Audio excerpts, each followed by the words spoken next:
Shalom Vracha, je suis très heureux de vous retrouver pour une nouvelle paracha universelle en cette semaine de la paracha Teruma. Et donc, dans la paracha Teruma, on nous introduit la miswa, l'obligation, le devoir religieux de construire pour Hachem un Mishkan. Donc, le Mishkan, c'était le tabernacle portatif et temporaire qui deviendra le précurseur du Beth Hamikdash permanent qui allait être bâti à Yerushalayim, Ir HaKodesh, Jérusalem, la ville sainte. Le Midrash Tanhuma, il fait une déclaration à première vue étrange et qui pourrait ne pas avoir de lien concernant donc la miswa de bâtir ce Mishkan-là. Et donc, en essayant de commenter cette miswa, le Midrash Tanhuma cite le verset de Malachi, chapitre 1, les versets 2 à 3, où il est écrit Wa Oav es Yaakov, wa es Esaou, sonefi. J'ai aimé Yaakov, mais Esaou, je l'ai haï. À première vue, on pourrait se dire, mais c'est étrange de commenter la miswa de construire le Mishkan en citant ce verset. Quel est le lien entre ce verset et la construction du Mishkan? D'autant plus qu'on ne mentionne même pas de Mishkan ou de Beth Hamikdash dans ce verset-là. Donc, on dirait qu'il n'y a pas de lien. Et pourtant, il y a un lien très subtil. Le message que le Midrash Tanhuma veut nous transmettre en citant ce verset-là pour commenter la miswa de bâtir le Mishkan, c'est que cette miswa-là de construction du Mishkan exprime l'amour spécial, particulier pour le peuple d'Israël par rapport aux nations du monde. Et donc, c'est ce qui est exprimé dans le verset du prophète Malachi. Cela nous mène à une autre question, qui est donc, quel pourrait être le lien entre le Mishkan et l'amour unique de Hachem envers le Ham Israël. Et c'est ça que nous allons essayer d'élucider à travers ce bref cours de paracha pour les Noachites. Nous pouvons expliquer la déclaration donc du Midrash sur la base d'un enseignement que l'on retrouve dans le Or HaHaim. Là-bas, le Or HaHaim rapporte une très célèbre tradition selon laquelle, avant que Hachem Yif'ale donna à nos ancêtres la Torah, il la proposa d'abord aux autres nations du monde. Autres nations du monde qui sont résumées en Yishmaël et en Esaou. Après que Ishmaël et Esaou ont refusé cette proposition de recevoir de Hachem Yif'ale la Torah, Hachem Yif'ale l'a proposé aux bénis Israël, qui eux l'ont accepté avec enthousiasme et joie. Le Or HaHaim pose alors la question suivante. Si effectivement Hachem Yif'ale a d'abord proposé cette Torah à ces nations-là, pour seulement ensuite la proposer aux bénis Israël, comment pouvait-il dire dans le verset Wa ohav es Yaakov, wa es Esaou sanaefi. J'ai aimé Yaakov, mais j'ai haï Esaou. Comment peut-on dire cette chose-là? Parce que si Hachem devait exprimer son amour pour nous dans le fait qu'il nous a proposé la Torah, il n'aurait pas dû nous la proposer après l'avoir proposée aux gens des nations. Donc, comment peut-on dire, de par le fait qu'il a d'abord proposé la Torah à Ishmaël et à Esaou, qu'ils l'ont refusé, et ensuite il nous l'a proposé à nous, qu'il nous a aimés nous, mais a haï Esaou, à qui pourtant il a proposé la Torah avant nous. Telle est donc la question que pose le Or HaHaim. Puisque la logique voudrait que s'il nous aime nous, la Torah nous aurait été proposée en premier et seulement ensuite peut-être éventuellement aux nations du monde. Puisqu'on fait toujours d'abord une proposition à celui que l'on considère comme son numéro 1, son favori, et au cas où le favori rejette la proposition, alors on va descendre un peu plus bas dans la liste pour essayer de trouver quelqu'un d'autre. Le Or HaHaim répond lui-même à sa question en disant qu'il y a une différence fondamentale entre la manière dont Hachem Yif'ale a proposé la Torah à Ishmaël et à Esaü et la manière avec laquelle il l'a proposée à nos ancêtres. Il n'a pas proposé la Torah de la même manière.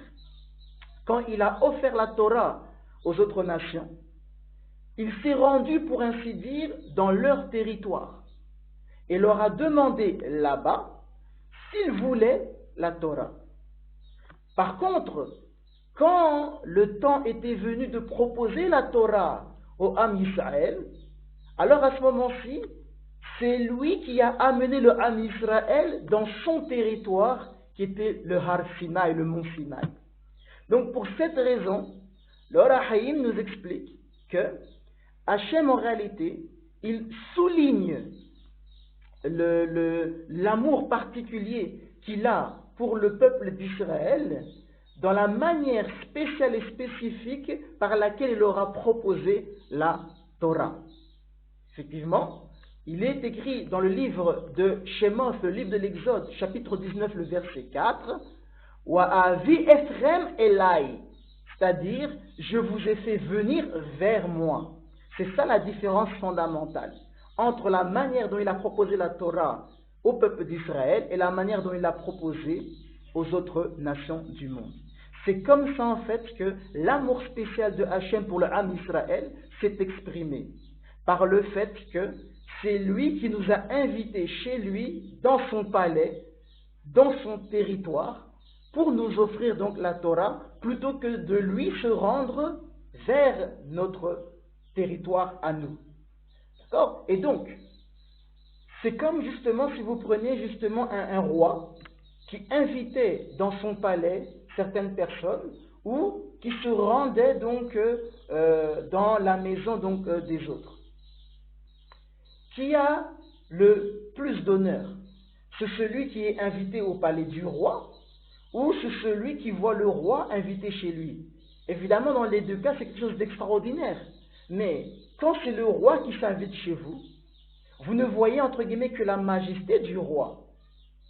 Mais si vous êtes invité chez le roi, vous voyez non seulement la majesté du roi, mais également tout le faste de son palais. Des choses que vous n'aurez pas l'habitude donc de voir au quotidien. C'est donc celui qui est invité dans le palais du roi qui est plus honoré que celui qui reçoit le roi chez lui. Et donc c'est exactement la même chose ici. L'amour de Hachem pour le Ham Israël s'est reflété dans le fait que c'est lui qui a invité donc le peuple d'Israël chez lui, alors que pour les nations du monde, c'est lui qui s'est rendu dans leur territoire. Vous devez comprendre que le peuple d'Israël est un prototype de tout ce que Hachem avait voulu et prévu pour le monde entier. En d'autres mots, l'élection du peuple d'Israël provient du fait que Hachem a voulu exprimer sa volonté pour toute l'humanité, mais à travers un intermédiaire qui était le Ham Israël. Sans cela que le Ham Israël est un Ham Seroula, un peuple trésor chéri donc par le Très-Haut. Mais ce n'est pas que c'est le peuple qui est meilleur que les autres, mais c'est un peuple qui est pivot, c'est un peuple qui est phare, un peuple qui est une lanterne, afin de pouvoir guider l'humanité vers Hachem. Ainsi, tout ce que Hachem a fait à travers le peuple d'Israël, c'est pour indiquer en réalité que c'est ça qu'il voudrait que toutes les nations du monde puissent pratiquer d'une certaine manière. Et on le voit notamment dans des versets que beaucoup ont l'habitude de réciter, notamment avant la prière de Minha. Nous, dans notre communauté, c'est avant la prière de Minha, on a l'habitude de réciter les versets que je vais citer donc à l'instant. Mais ces versets-là vont nous montrer que ce qui s'est passé dans les temps passés pour le peuple d'Israël, c'est ce qu'Hachem voudrait pour le monde entier. Et que s'était-il passé? Il s'était passé que Hachem a invité le peuple d'Israël dans son territoire à lui, et non pas dans le territoire des Bani Israël. C'est pour ça que la Torah a été donnée dans le désert, qui n'était pas donc un territoire qui appartenait à qui que ce soit. C'était donc le territoire de Hachem, dans le Har Sinaï, sur le mont Sinaï. Mais à la fin des temps, c'est ce qu'il voudrait également. Et donc les versets dont je vous ai parlé disent comme ça: El Har Kodshi, je les ferai venir sur ma sainte montagne. Wasimahtim Baves Tefilafi, et ils se réjouiront dans ma maison de prière. Olosehem wa zivhehem, les rason al-mizbihi. Leur holocauste et leurs victimes seront en agrément sur mon autel. Qui befi bestefila yikare lechol amim. Car ma maison sera une maison de prière, ma maison sera appelée une maison de prière pour toutes les nations. Donc en réalité, que veut dire ce verset? Ce verset veut dire que quand le troisième Beth Hamikdash sera rebâti, que ça puisse être prochainement et de nos jours, moi je les ferai venir vers ma sainte montagne. Qui est ce les? Je les ferai venir. Ce n'est pas seulement le peuple d'Israël, c'est la terre entière. Et effectivement, de nombreuses prophéties nous disent que quand le roi Messie viendra, les nations du monde devront pèleriner à Jérusalem chaque Shabbat, chaque Rosh Chodesh, et certains chaque fête de Sukkot. Pendant les jours de Sukkot, ils devront pèleriner, etc. Et donc Hachem dit, moi je les ferai venir sur ma sainte montagne, ils se réjouiront dans ma maison de prière. Et il dit, leurs holocaustes et leurs victimes seront alors en agrément sur mon autel. Pour quelle raison? Car ma maison sera appelée maison de prière pour toutes les nations. Donc on voit bien que ce verset ne s'adressait pas au Béné Israël uniquement, mais à l'ensemble de l'humanité. Le troisième Beth Hamikdash sera une maison de prière pour l'ensemble de l'humanité. Il n'y aura plus un peuple qui adorera son Dieu dans son territoire, selon sa culture, selon son approche, etc., etc. On quittera en réalité le confort de notre chez-soi pour aller se rendre dans le territoire d'Akadosh Baruch Hu et comprendre la Torah selon la manière dictée par Akadosh Baruch Hu. Parce qu'une des leçons que l'on va comprendre ici, c'est que justement, il était nécessaire qu'Akadosh Baruch Hu, quand il a donné la Torah, ne la donne pas dans le territoire qui appartenait à un homme, ne le donne pas dans les frontières d'une nation, etc., mais qu'il donne cette Torah-là dans un domaine qui lui appartenait à lui. Pourquoi était-ce nécessaire? En fait, c'est très facile à comprendre. La localisation d'une personne a en réalité un impact profond sur son caractère. Et donc, un lieu de Toum'a, un lieu d'impureté, où les gens s'adonnent de manière routinière et habituelle à des comportements inappropriés, aura donc forcément des effets spirituels négatifs sur toute personne qui se trouve donc dans cette zone-là.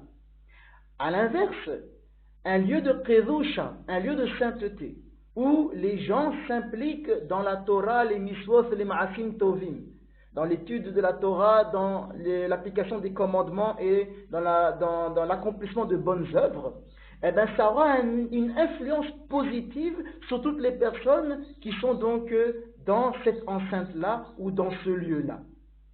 Et donc, sans aucun doute, les territoires de Ishmaël et de Esaü, ils avaient donc un impact négatif sur les gens qui se sont vus proposer donc la Torah. Par conséquent, Hachem les a approchés dans leur territoire pour leur offrir donc la Torah, mais forcément, comme leur environnement était négatif, c'était un environnement de touma spirituel, ils ont rejeté cette offre extraordinaire à cause de l'influence spirituelle toxique du lieu où ils vivaient. C'est pour cela que quand Hachem il a offert la Torah au Am Israël, Hachem If'ale les a apportés sur le site sacré du Har Sinai, mais ne leur a pas donné la Torah dans le pays de Canaan, où vivaient également des gens immoraux, idolâtres, etc., et superstitieux. Donc même la terre de Canaan n'était pas l'endroit favorable pour leur donner la Torah. Il ne leur a pas donné donc la Torah dans le futur territoire qui leur était destiné, mais il leur a donné la Torah sur le site sacré du Har Sinai. Et donc, la prévouche à la sainteté de ce lieu-là a fortement impacté les béné Israël. Et donc, ils ont immédiatement et avec enthousiasme accepté la Torah en disant « Na'aseh wa nishma ». Nous ferons et nous comprendrons seulement par la suite. On ne sait pas ce qu'elle contient, mais puisque c'est de Hachem et que ça a été donné dans un lieu sacré, c'est sûr et certain qu'on ne peut pas rejeter cette proposition-là. Et donc, l'amour spécial de Hachem If'ale pour le Am Israël a été manifesté dans la façon dont il leur a offert, dont il leur a proposé la Torah, c'est-à-dire en les invitant sur le Har Sinaï, qui garantissait qu'ils accepteraient à coup sûr donc cette offre-là, en opposition totale à ce qu'il avait fait envers les nations, qui eux se sont vus offrir la Torah dans leur territoire, ce qui garantissait de l'autre côté qu'ils allaient la rejeter. Et donc, pourquoi est-ce important de parler de cela? Tout simplement parce que il y a un fait que l'on comprend très simplement, qui est que quand la Torah a été traduite dans les langues des nations, chaque nation s'est appropriée la Torah selon donc sa culture, selon sa tradition, selon sa langue. Ce qui fait que ça a dilué le message divin qu'il y avait dans la Torah, puisqu'à ce moment-ci, la Torah traduite était devenue une Torah qui était propre à chaque nation. Je le vois notamment ici à Madagascar. Chaque semaine, le jour du Shabbat, lorsque on étudie ensemble la Sivra de la semaine dans ma communauté, on a l'habitude de regarder comment certains versets ont été traduits en langue malgache. Et on constate que beaucoup d'erreurs de traduction se retrouvent. Pourquoi? Parce qu'il y a des mots, des objets, des plantes, des animaux, etc., que les traducteurs ne savaient pas traduire de manière appropriée dans la langue locale, parce que ces choses ou animaux ou plantes n'existaient pas à Madagascar. Et donc, par conséquent, soit ils ont gardé parfois des mots hébreux qu'ils ne savaient pas traduire, ou ils ont essayé de remplacer ces choses-là par d'autres choses, d'autres animaux, d'autres plantes qui parleraient plus facilement au malgache. Et ça, c'est une très grave erreur. Et c'est un peu ça que veut nous dire ici donc nos sages lorsqu'on parle donc de la différence entre la manière dont la Torah a été offerte à Israël et comment elle a été offerte aux nations du monde. Tant que vous resterez focalisé sur vos cultures et que vous lirez la Torah selon votre culture, votre langue, l'environnement où vous êtes né, etc., vous ne saurez jamais comprendre de manière appropriée donc la Torah. Et donc, par conséquent, vous devez comprendre qu'en tant que Noahide, le seul secret, le seul moyen pour vous de comprendre la Torah selon la vision de Dieu, c'est de vous rapprocher de ceux qui ont reçu cette Torah-là dans le territoire de Dieu lui-même, et non pas dans leur propre territoire, ceux qui auraient eu donc une influence culturelle, linguistique, etc. sur cette Torah-là. C'est seulement comme ça que vous arriverez donc à l'objectivité sur la manière de comprendre la parole divine. Et ça, c'est la grande différence que Hachem a fait entre les nations du monde et le peuple d'Israël. Voilà pourquoi le peuple d'Israël doit devenir cet intermédiaire-là par lequel toutes les nations de la planète vont parvenir jusqu'à la volonté une, indivisible, éternelle, immuable de Dieu. Puisqu'il y a énormément de religions dans la terre. Et toutes ces religions-là sont influencées par une culture locale. On ne peut pas nier, par exemple, que le Coran des musulmans est fortement influencé par la culture arabe qui prévalait à cette époque-là. On ne peut pas nier que le bouddhisme est fortement influencé par la culture hindoue ou tout ce que vous voulez qui prévalait au moment de la création de cette religion-là. Donc, toutes les religions ont une marque de subjectivité de par le fait qu'ils sont nés à un endroit bien particulier qui appartenait à des hommes. Donc forcément, il y a une vision humaine dans la manière dont ces religions présentent les choses.